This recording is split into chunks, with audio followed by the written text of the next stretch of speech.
अपने जीवन की सार्थकता को प्रकट करना है हमको। जो मनुष्य की देह मिली है, जिस कारण से मिली है, वो कारण आपको बार बार हम कथाओं में कहते हैं कि दो कारणों से मानव का शरीर मिला है।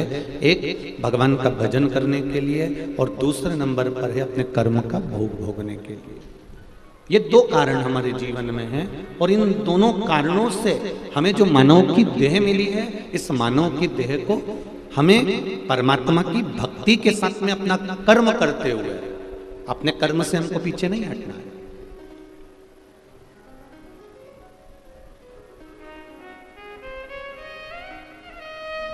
कर्म करो, कर्म से बिल्कुल पीछे नहीं हटना। अपने को विद्या अध्ययन करने वाले बच्चे अच्छी विद्या अध्ययन करें, डॉक्टर की पढ़ाई करने वाले डॉक्टर की पढ़ाई करें, इंजीनियर की पढ़ाई करने वाले इंजीनियर की पढ़ाई करें, सीए की पढ़ाई करने वाले सीए की पढ़ाई करें, कमिश्नर आदि की जो भी आदि विद्याएं हैं वो आप सब जो ग्रहण कर रहे हैं उसको दिल से करो, कर्म को प्रधान मानकर करो।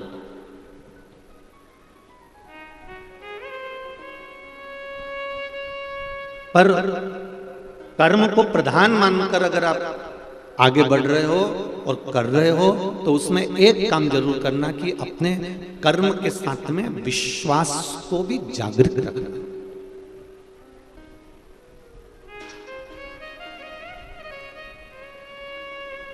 बैंक में लॉकर होता है, उस लॉकर में दो चाबी होती है जिसमें आप रकम रखते हो, अपना सोना चांदी रखते हो। उसमें दो चाबी होती है, एक चाबी बैंक के मैनेजर के पास होती है और एक चाबी आपके पास में होती है। बैंक के मैनेजर एक चाबी आपको दे देते हैं और एक चाबी अपने पास में रखते हैं। एक चाबी को ले जाकर आप कितना भी घुमाओ वो लॉकर नहीं खुलता, वो लॉकर नहीं खुलेगा। बैंक का मैनेजर उस चाबी से अपनी चाबी से घुमाएगा तो भी वो लॉकर नहीं खुलेगा। बैंक का मैनेजर कितना भी लॉकर खोलना चाहे तो भी वो लॉकर नहीं खुल सकता। और तुम अपनी चाबी घुमाकर कितना भी लॉकर खोलना चाहो वो लॉकर नहीं खुल सकता।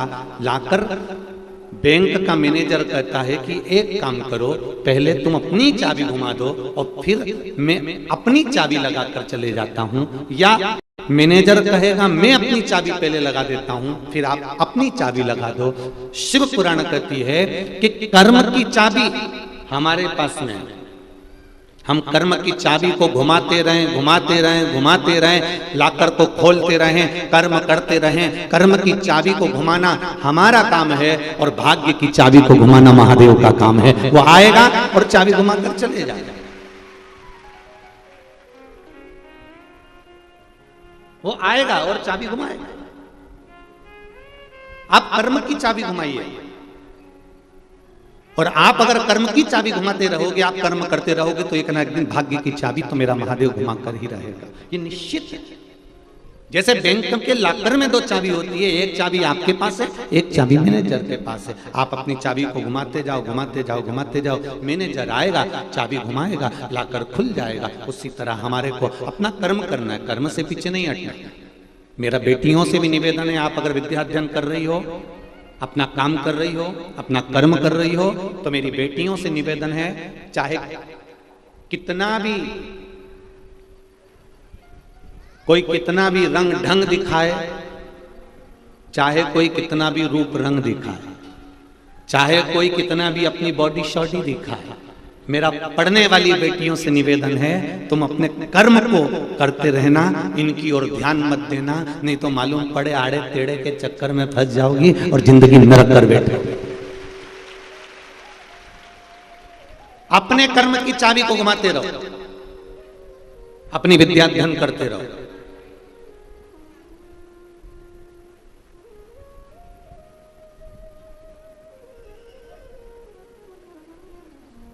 कोई तुमसे कहे कि मैं तुझको बहुत चाहूं तो तुम भी कह देना मैं भी। एक है उज्जैन में रहने वाला काल अधिपति, उसको बहुत चाह, मेरी भी चाहत, मेरा भी स्नेह उसके प्रति है। दिल तुमसे लगा बैठे जो होगा, वाह, तुम लोगों को तो लाइन याद है, गजब, इतने अच्छे, इतने बढ़िया बढ़िया तुम लोग। रात्रि को भी मैंने देखा, किसी ने वीडियो भेजा था, क्या जोरदार जोरदार भजन हमारे आशीष जी दिखा रहे थे। हम तो खैर मोबाइल नहीं चलाते ना के बराबर। परंतु आशीष जी लिखा रहे थे कि क्या जोरदार जोरदार माताएं भजन गा रही थी, क्या जोरदार नाच रही, खूब आनंद ले रहे हैं, एंजॉय कर रहे हैं, भगवान की अविरल भक्ति को धारण कर रहे हैं। तो सत्य है। तुम लोग जब यहाँ से चली जाओ ना और इतना अच्छा भजन गा के जब जाओ तो घर पे जाके थोड़ा राइनोन से नजर उतरवा ले, इतना जोरदार जोरदार भजन गाते हो। दिल तुमसे लगा बैठे जो होगा देखा जाएगा, तुम्हें अपना बना बैठे जो होगा देखा जाएगा। एक बार मेरे देवाधिदेव महादेव को जब हमने अपना बना लिया, एक बार जब हमने शंकर को अपना बना लिया, एक बार मेरे शिव को जब हमने अपना बना लिया, तो अपने जीवन की जितनी भी दुख है, तकलीफ है, कष्ट है, रोग है, बीमारी है, जीवन की जितनी भी उलझने हैं, वो सब महादेव की रहेगी, अपनी नहीं रहेगी, अपनी नहीं है।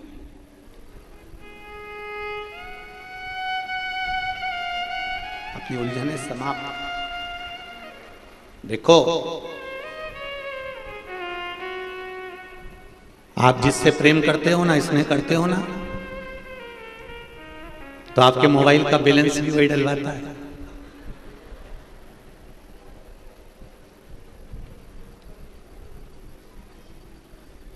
चप्पल भी टूट जाएगी तो चप्पल थैली में भर के ले जाएगा और सुधरा के लाएगा। तू रुक जा, तू यहीं बैठ, मैं अभी आया। उन्हें गाड़ी दौड़ाई, उन्हें चप्पल सुधार के लाया।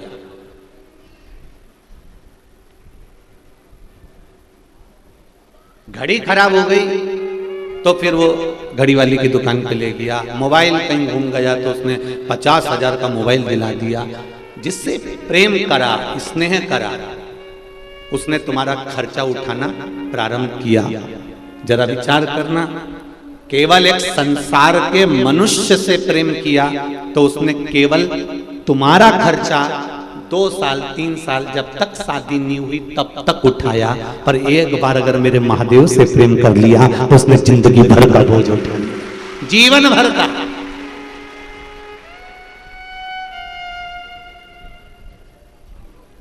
हम उसके भरोसे पर जी।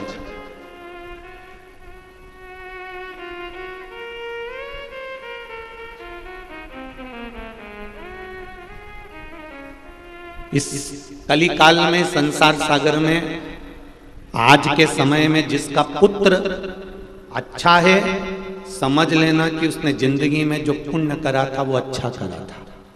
पुत्र अगर अच्छा निकल जाए तो समझ लेना कि तुम्हारा किया गया पुण्य अच्छा था।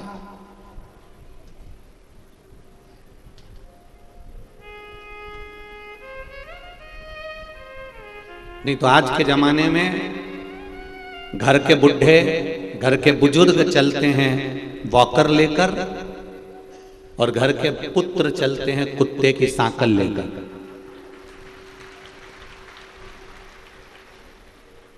बोलो सही है कि गलत है? नहीं, अगर किसी को काली मिर्ची लगे तो उसमें कोई दिक्कत वाली बात नहीं हो, पर समझना है हमको, उस बात को अपने स्मरण में रखना है हमको, बहुत सावधानी से विचार करना।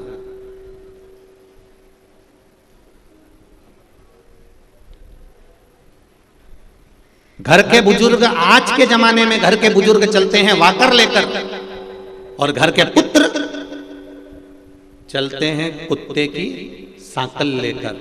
उनको बुजुर्ग को ले जाना या घुमाना या मंदिर या देवालय या शिवालय या शिव महापुराण की कथा तक ले जाने में बड़ा कष्ट होता है, और सवेरे सवेरे कुत्ते को छीछी कराने में इनको कष्ट नहीं होता। जरा विचार करिए, अपने विचार में लाइएगा जरा इस बात को। कहां भाग्य है, कहां किस्मत है। भगवान ने यह मनुष्य का शरीर भगवान के भजन के लिए दिया है, स्मरण के लिए दिया है। कई पैसे वालों के घर में, कई धनपतियों के घर में, कई करोड़पतियों के घर में उनके घर के बच्चों को, उनके घर के छोटे छोटे बच्चों को दूसरी माताएं जो कि किराए से वो आप महीने से तनख्वाह देकर लाते हैं, जो भी होती हैं, जो नाम मेरे को तो आता नहीं क्या बोलते हैं उनको, तो जो बहुत बहुत धन है जिनके पास में, उनके घर के बच्चों को दूसरी माताएं संभालती हैं, उनके घर के बच्चों को दूसरे संभालते हैं। और ये जो घर के बच्चों को नहीं संभालते, घर में जो कुत्ता होता है ना, अपने बच्चों को नहीं संभाल रहे, अपने घर के बच्चे दूसरे संभाल रहे हैं। एक सेविका रख रखी है, एक नौकरानी रख रखी है, एक चाकरी रख रखी है, और जो घर में कुत्ता है उसको ये संभाल रहा है। तुम्हारे घर के बच्चों को छीछी कराए वो बेचारी बाई, और ये कुत्ता की चैन पकड़कर छीछी कराने जा रहा है सुबह उठकर।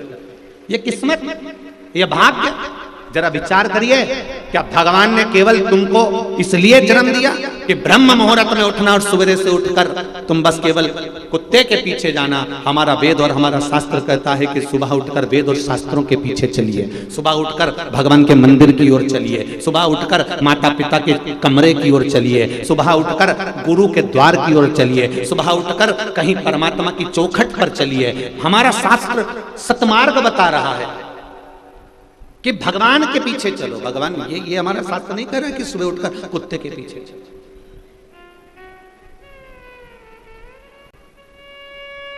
अगर तुम्हारा पुत्र अच्छा है, तुम्हारा बेटा अच्छा है, तो समझ लेना कि तुम्हारा पुण्य अच्छा था। तुमने जो पुण्य करा, तुमने जो दान करा, तुमने जो सत्कर्म करा, जो तुमने भजन करा, जो तुमने कीर्तन करा, वो श्रेष्ठ था। उसमें कोई छल नहीं, कोई कपट नहीं, कोई बेईमानी नहीं थी।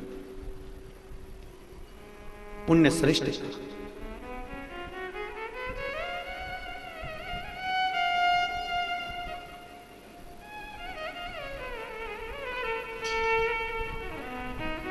महाराज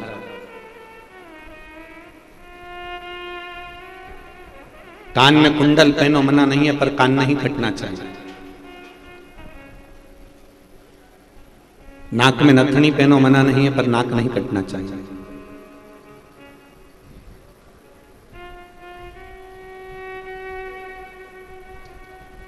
संसार में खूब दिल से रहो, परिवार में खूब खुश होकर रहो, पर निवेदन है भजन नहीं छूटना चाहिए। अगर भजन छूट गया तो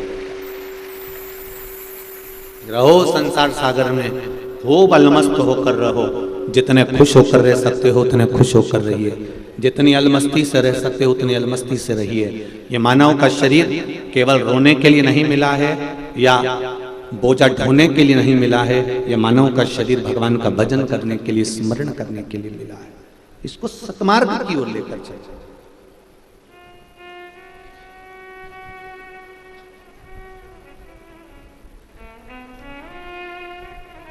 मैंने तेरे ही भरोसे, ओ बाबा तेरे ही भरोसे, हवा बिच उड़ती जावांगी, बाबा डोर हथो छड़ी में कटी जावांगी।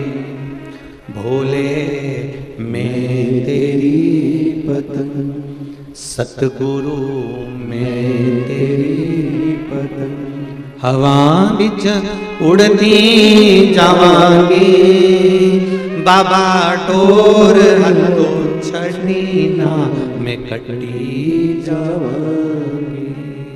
भोले मैं तेरी पतंग। हमारा जीवन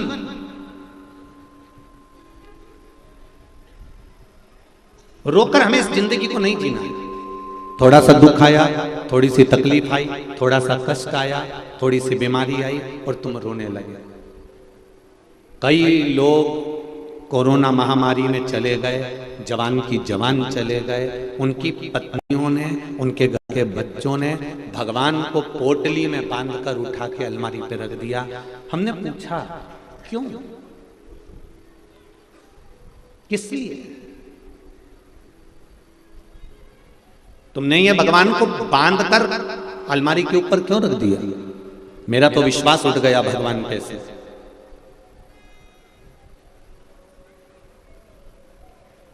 मेरा तो विश्वास उठ गया भगवान पे से। एक बात आपसे कहना चाहेंगे, बहुत ध्यान से सुनना। एक लड़के को मोहल्ले के लोग खूब डंडे से और हाथ से मार रहे थे। आप पहुंचे, और आपने पहुंचकर देखा कि एक लड़के को सब लोग मिलके मार रहे हैं, तो आप क्या करोगे? अरे बेचारा लड़का है रे, इसको क्यों मार रहा है? बोलो सही है कि गलत है?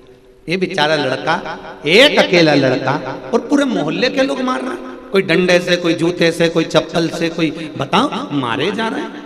तो तुम क्या करोगे? तुम्हें दया आएगी कि नहीं आएगी? बोलो, जम के बोलो जरा, आएगी ना दया कि एक लड़के को इतने सारे लोग मिलके मार रहे हैं? कितनी दया आएगी?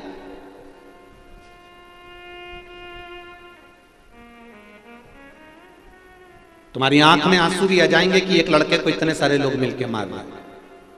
पर थोड़ी देर खड़े रहने के बाद जरा दिमाग लगाना कि इतने सारे लोग इस लड़के को मार रहे हैं, तो ये बेवकूफ है कि पगले हैं जो इतने सारे लोग मिलके इसको मार रहे हैं। थोड़ी देर खड़े होकर तब पूछो, क्यों भैया इसको क्यों मार रहे हो? तब कोई बताएगा, एक छोटी सी कन्या के साथ में, छोटी सी बच्ची के साथ में, 3 वर्ष की बेटी, और उसके साथ इसने गलत कृत्य कर दिया।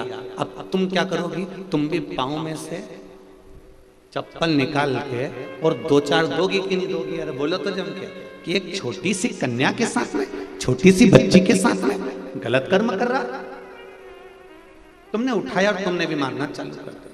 अर्थात हम आधी फिल्म देख पाते हैं और आधी फिल्म में हमको दया आ जाती है। कोई कोरोना में मर गया, आपने भगवान को भरा, अलमारी के ऊपर रख दिया, मेरा विश्वास उठ गया, मैं भगवान को नहीं मानती, मैं परमात्मा को नहीं मानती। बताओ, बेचारे भगवान ने मेरे पिताजी को मार दिया, बताओ भगवान ने ऐसा कर दिया, मेरे पति को मार दिया। परमात्मा कभी किसी को नहीं मारता। शिव महापुराण की कथा कहती है, ये तो पूर्व के कर्म का भोगने के लिए मनुष्य की देह मिली है। कब, किसको, कैसे जाना है, यह परमात्मा जानता है। हम आधी फिल्म में दुख व्यक्त कर रहे हैं।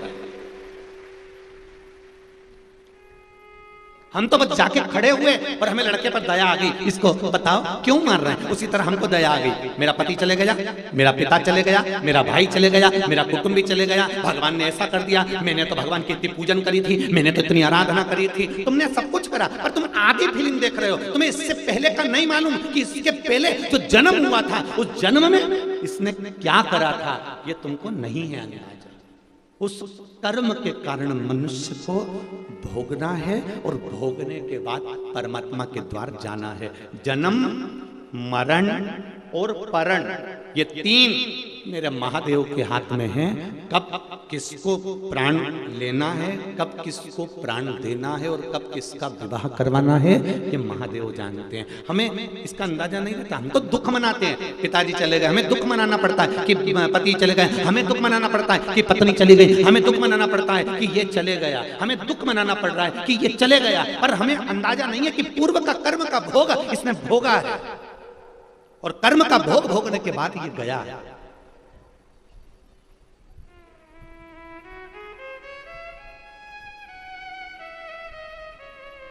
तुम्हारे घर में कितने सारे बुजुर्ग लोग होते हैं, जब कोई घर में जवान मौत होती है ना, तो घर के बुढ़े कहते हैं कि हमें उठा लेता भगवान, कम से कम इसका घर तो नहीं बिगड़ता। बोलो रे बोलो, ऐसा बोलते कि नहीं बोलता कि हमें उठा लेता पर इसका घर तो रह जाता, कहीं का बुढ़ा चले जाता, चल जाता, पर ये तो बच जाता। हम भगवान से कह रहे हैं, पर भगवान कह रहा है कि अभी तुझे नहीं उठाना है क्योंकि तेरा समय नहीं आया है। पर जिसकी घड़ी, पल, क्षण आखिरी हो गया, 21,600 श्वास मनुष्य के शरीर से रोज निकलती है।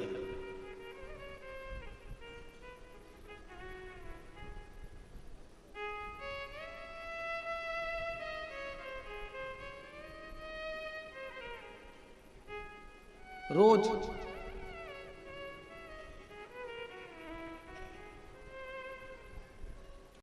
84 लाखवें नंबर की योनि है मनुष्य की।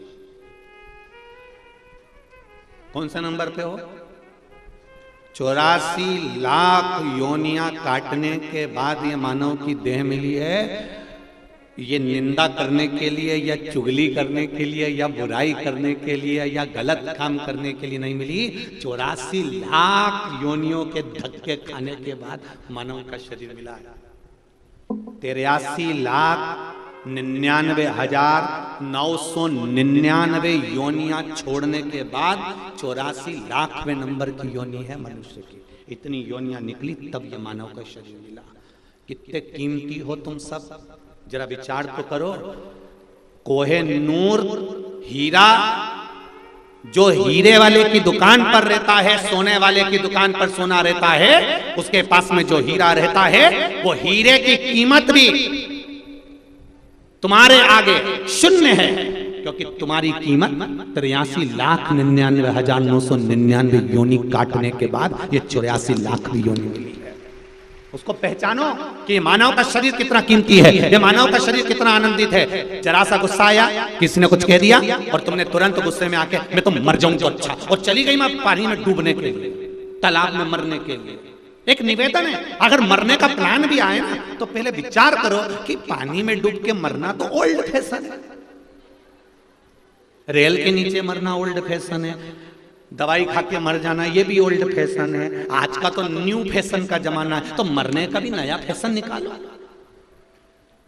और मरने का नया फैशन एक ही है, अब मेरा मन संसार से उठ चुका है, अब मैं मरूंगी, तो मेरा मरने का नया फैशन केवल एक है, मैं शंकर की आराधना कर कर कर जब तक शंकर जी नहीं चाहे तब तक नहीं मरूंगी। जा नहीं मरूंगी, चाहे पति कितनी भी जिद दिलाए, चाहे ससुराल वाले कितनी भी जिद दिलाएं, चाहे कुटुंब रिश्तेदार कितना भी जिद दिलाएं, चाहे कर्जे में लदालूम हो गया हो, चाहे कितना भी घाटा हो गया हो, चाहे जिंदगी का सारा दुख तेरे सिर पर आके पड़ गया हो, तो भी हमको मरना नहीं है। हम क्यों मरे? अगर मरूंगी तो शंकर भगवान का पूजन करते करते मरूंगी, एक लोटा जल चढ़ाते चढ़ाते, जब शंकर जी चाहेगा तब मरूंगी। ऐसे कैसे मरूंगी? अब मरूंगी नहीं, सबकी छाती पे मूंग डालूंगी।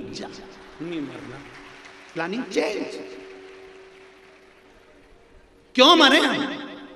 रोज अखबार खोलो और रोज आ जाता है छोरा मर गया, फेल हो गया तो मर गया, सुसाइड कर लिया, ये कर लिया। काहे को करो? क्यों करो?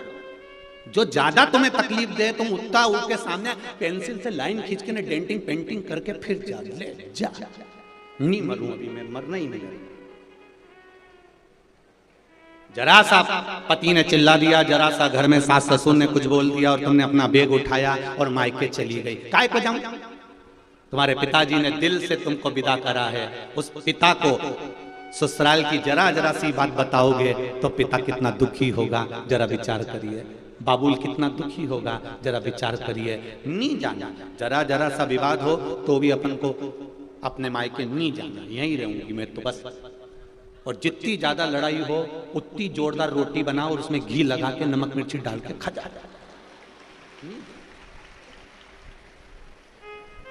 सास कहती रहे तुम इनंग से सुनो, और इनंग कान में हेडफोन में सियोर वाला महाराज की कथा लगा लो, अपने को नहीं जाना। और सासुओं से भी निवेदन है, बहू अगर कुछ कह रही है तो सासुओं से निवेदन है, दोपहर में 1 बजे से कथा आती है, थोड़ा मन हल्का कर लिया करो कथा सुन के।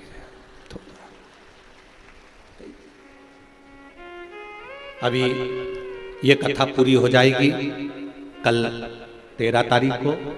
कल का कथा का जो समय है वो सुबह 10 बजे से 1 बजे तक रहेगा यहाँ पर रायपुर में। सुबह 10 बजे से 1 बजे तक रायपुर में रहेगा। और टीवी पे जो कथा का समय है, जो जितने लोग आस्था चैनल पर सुन रहे हैं उनको सुनने का समय वही 1 बजे से 4 बजे तक रहेगा। तो कल जो सुबह कथा का समय है वो 10 से 1 है। सबने पूछा गुरुजी तुमने हमेशा 9 से 12 रखते थे, 8 से 11 रखते थे, 10 से 1 क्यों रख दिया? तो हमने कहा कि छत्तीसगढ़ में भीड़ भी 1 नंबर आई है, इसलिए 1 बजे ही समापन करेगा।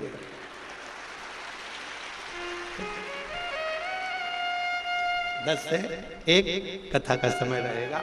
आप सब आज वो विकास उपाध्याय जी विधायक जी कह रहे थे गुरुजी वो कथा का समय क्या रहेगा? हमने कहा हम व्यासपीठ से बता देंगे जो भी समय होगा। हमने कहा विकास भैया तुम टेंशन मत लीजिए। अरे विकास भैया कहने लगे गुरुजी कथा इतनी जोरदार हो गई है कि टेंशन तो सब बोले रात बीच में छोड़ दिया, इतनी जोरदार। तो ये तो शिव भगवान शंकर के उदाहरण, शिव करुणा सागर। शिव उदार। पीछे की एलईडियां चालू करवाइए, एलईडियां चालू करवाइए। तेरी कृपा बिना न हिले एक भी अणु, लेते हैं श्वास तेरी कृपा से तनु तनु। पीछे की एलईडियां जितनी भी लगी हुई हैं चालू कर दीजिए। शिव की भक्ति में रहो, भगवान शंकर की उदारता में, भगवान शंकर की करुणा में। हमें प्राण यूं नहीं छोड़ना। 84 लाख योनि अंतिम योनि है मनुष्य की देह। 83,99,999 योनि काटने के बाद यह मानव का शरीर मिला है। इसको यूं ही नहीं गमा देना है, हमको ऐसे ही नहीं छोड़ देना, बहुत मुश्किल से मिलता। और आज रायपुर की इस पावन धरा से चंपेश्वर शिव महापुराण की कथा में एक बात आप लोगों से कहना चाहूंगा। दिल से अपने पास रखना इस बात को। और जितने लोग आस्था चैनल पर कथा सुन रहे हैं, फेसबुक यूट्यूब पर कथा सुन रहे हैं, वो भी इस बात को स्मरण में रखना।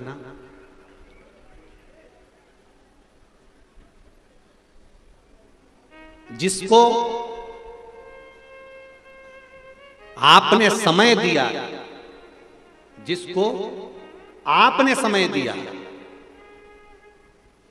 परिवार, कुटुंब, कबीला, रिश्तेदार, नातेदार, दोस्त, मित्र, मोहल्ले वाले, परिवार वाले, जिसको तुमने समय दिया, तुम्हारे दुख की घड़ी में, तुम्हारे तकलीफ की घड़ी में, जब तुम्हारे ऊपर कोई बड़ा कष्ट आ जाएगा, तो जिसको तुमने समय दिया है ये तुम्हारा साथ देने वाले नहीं रहेंगे। पर एक बात याद रखना, जिसको तुमने समय नहीं दिया, अपनी दुकान पर बैठे रहे, अपने काम धंधे में लगे रहे, अपने व्यापार में लगे रहे, अपने कार्य में डूबे रहे, लैपटॉप चलाते रहे, मोबाइल चलाते रहे, पर एक मिनट भी तुमने भोलेनाथ को नहीं दिया, पर तुम्हारी दुख की घड़ी में वो भोलेनाथ हर पल खड़ा मिलेगा, ये निश्चित। भले तुमने समय नहीं दिया, आपने अपने बच्चों को समय दिया, परिवार को समय दिया, कुटुंब को समय दिया, रिश्तेदारों को समय दिया, मोहल्ले वालों को समय दिया,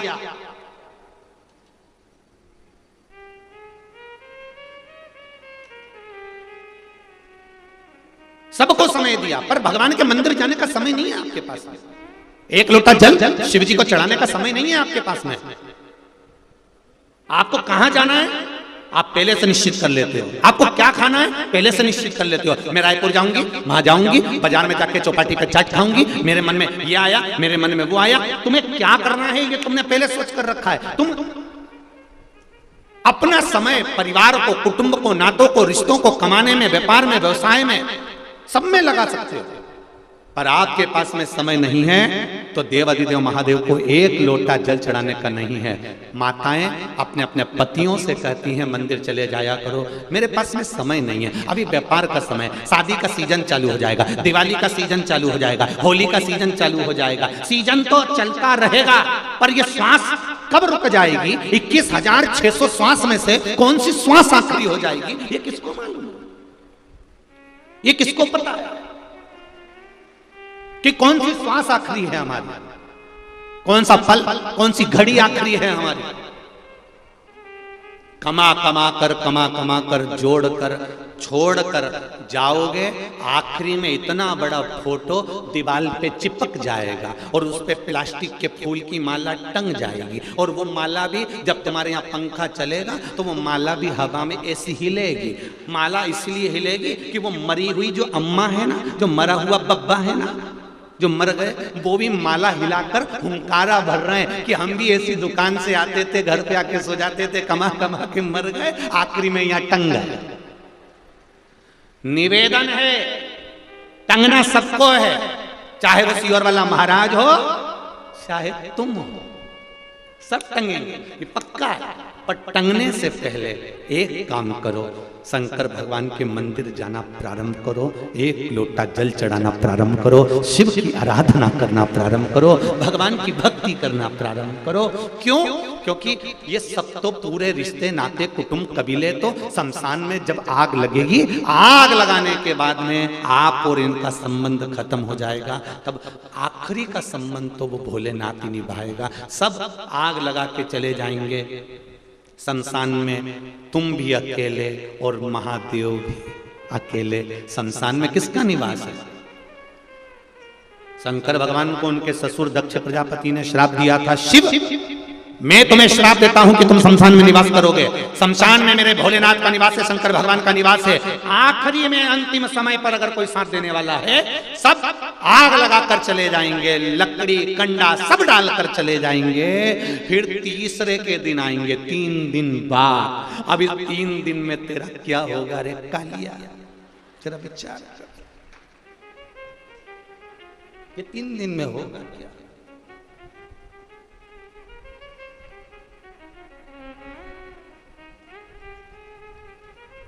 एक जरा सा काकरोच आ जाता है तो माता, और जरा सा काकरोच आया तो चिल्लाया, और परिवार वाले आग लगा के तेरे को अकेला छोड़ के चले जाएंगे, तब क्या होगा? आखिरी में शंकर जी ही मिलेंगे और शिव जी कहेंगे कि और कमला कैसी है? कमला कहेगी प्रभु क्षमा कर दो, मैं मेरे घर के पास में मंदिर था, एक लोटा पानी लेके नहीं गई। शंकर जी भी कहेंगे चिंता मत कर, 3 दिन तक ठंडी नहीं होने दूंगा। और तीसरे के दिन परिवार वाले आए, उन्होंने देखा अभी तो गर्म पड़ी है। तब परिवार वाले भी पानी डाल डाल के हड्डियों को ठंडा कर रहे हैं, रात ठंडी कर रहे हैं। तब ठंडा जब तन से उठेगी ज्वाला, कोई पास न आने वाला। जब तन से उठेगी ज्वाला, कोई पास न आने वाला। भक्तों की सुन के पुकार रे, तू नंदी लेकर आ मेरे दीन बंधु भगवान रे, नंदी पर चढ़कर।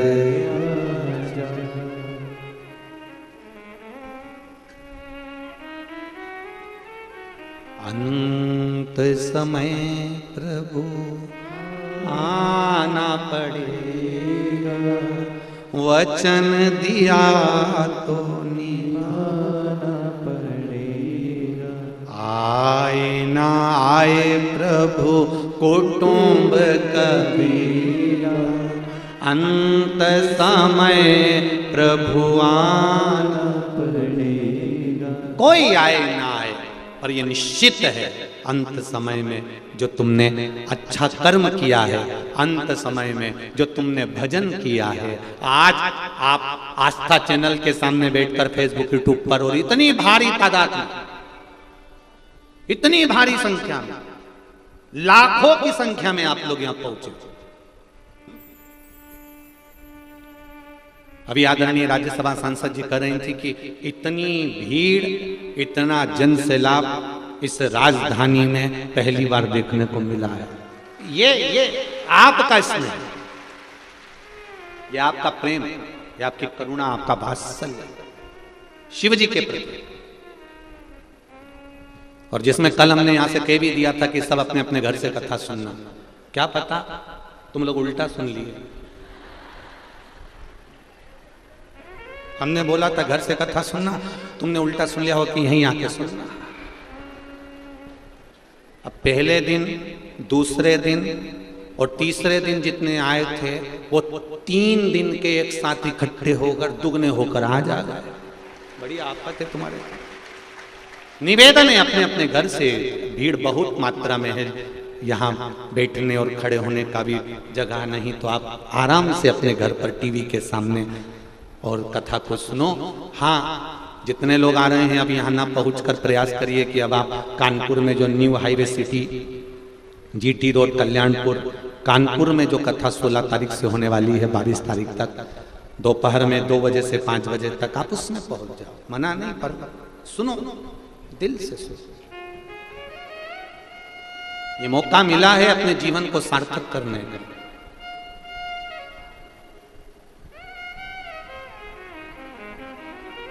अपने जीवन को धन्य बनाने का मौका। महाराज हृदय से पुकारो उसको।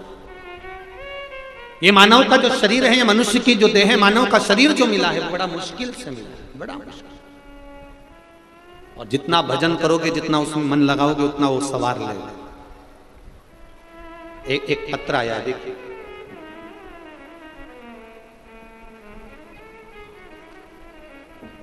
पत्र तो बहुत सारे हैं, पर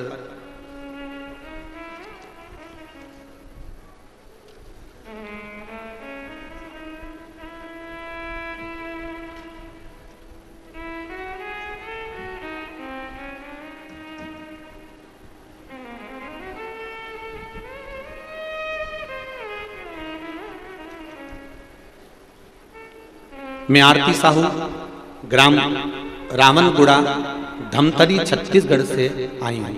कहीं बैठी हो तो हाथ हिलाइएगा। आप ही हैं? दोनों हाथ हिला दो बेटा। श्री शिवाय नमस्तुभ्यम। शिव जी की कृपा का क्या बखान करतूं गुरुदेव। घटना 4 अगस्त 2022 शाम लगभग 5:45 की है। मेरा नन्ना सा भाई नैतिक साहू, आप उसका फोटो देख लीजिए, जो वेंटिलेटर पर पड़ा हुआ है। जितने लोग भी टीवी पर देख रहे हैं, एलईडी पर देख रहे हैं या यहां बैठकर देख रहे हैं, मेरा भाई नैतिक साहू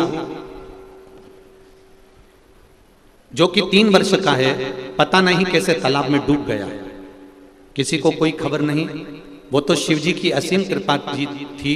जो खेत से लौट रहे पुरजनीन यदु नाम की एक महिला की नजर मेरे भाई पर पड़ी।